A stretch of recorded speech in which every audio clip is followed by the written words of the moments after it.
So in one of our previous videos, I had used terms like the grandfather clause or poll tax, literacy test.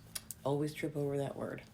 But it occurred to me that some of y'all may not know what those terms are, or rather that you may not know those terms in the context of Black voting.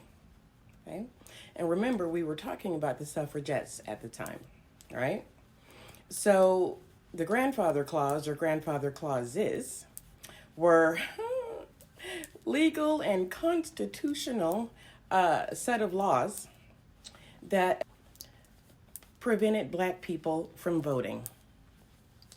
And these were actually part of the Jim Crow laws, which took effect when the North just kind of abandoned the South and left the Black people in the South to the not so kind mercies of the white people in the South.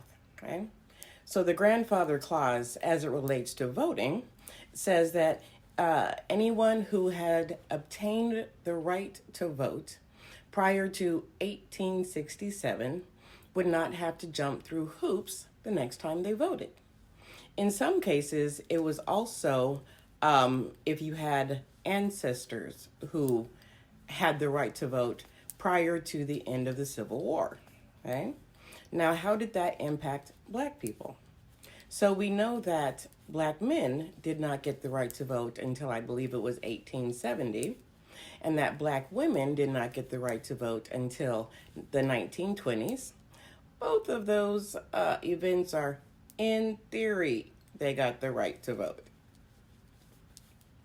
But as we are about to learn, there were many, many obstacles placed in their way.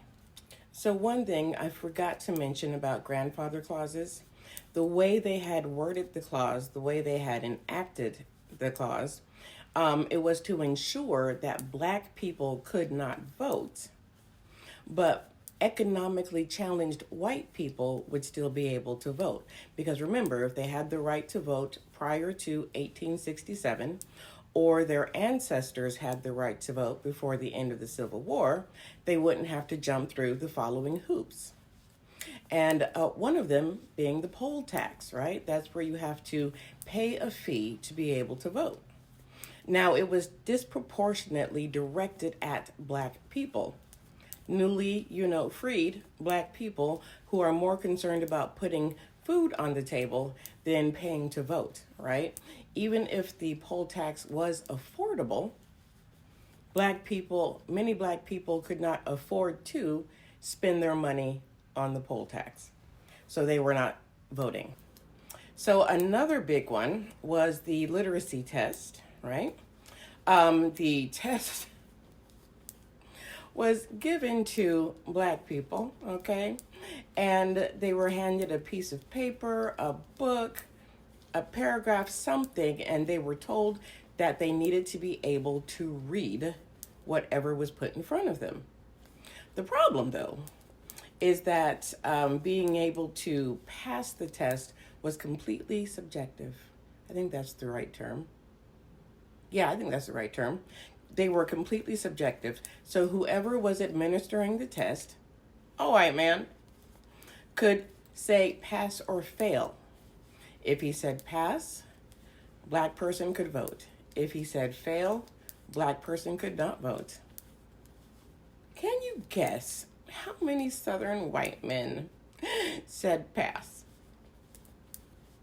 Because the thing about the literacy test is that the people who were handing out the tests could not read either. Where was it? Macon County, Alabama. There we go. In the late 1960s, at least 12 white men who had not finished elementary school, they all passed the literacy test. Meanwhile, several college-educated Black people failed the same test. I wonder why that could be. So the poll tax and the literacy test were not the only hurdles or the only hoops that Black people had to contend with, right? In some instances, there was a requirement that you had to own land. How many Black people owned land? They were still working the land that they were slaves on. In many cases, because somebody said, if you work the land for a number of years, it will be yours. That was a lie.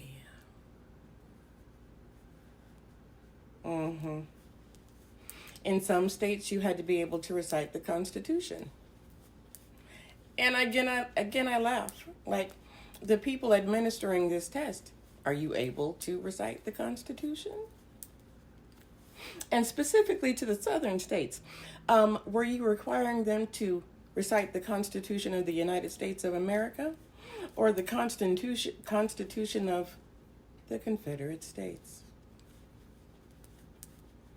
Woo! The other thing I do not want you to walk away thinking is that these tests only occurred in the South. But they can also be found in the northern states, including the state that I'm currently living in, Minnesota, and our neighbor, Wisconsin. They were also in states like New York and California. So don't get confused. Because these types of hindrances were not just in the South, they were in the North too. It's just that the North looked a little bit more genteel with their racism and discrimination. Now, in theory, all of these tests, all of the hoops that Black people had to jump through, were deemed unconstitutional with the the Voting Rights Act of 1964, saying that it violated the 15th Amendment.